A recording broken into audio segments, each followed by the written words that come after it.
بسم اللہ الرحمن الرحیم۔ السلام علیکم ورحمۃ اللہ وبرکاتہ۔ کیا جھوٹ بولنے سے وضو ٹوٹ جاتا ہے؟ وضو کرنے کے بعد جھوٹ بولا، کسی کی غیبت کی، فحش کلامی کی تو وضو ٹوٹ جاتا ہے یا باہر رہتا ہے؟ تو کیا نماز کے لیے دوبارہ وضو کرنا پڑے گا؟ فقہی طور پر وضو تو قائم رہتا ہے اور اس کے ساتھ نماز جو پڑھی جائے وہ بھی ادا ہو جاتی ہے، لیکن کامل روحانیت، نورانیت، اجر و ثواب اور برکت حاصل نہیں ہوتی۔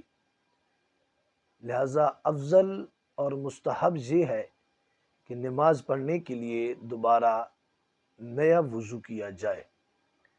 اللہ ہم سب کو عمل کی توفیق عطا فرمائے۔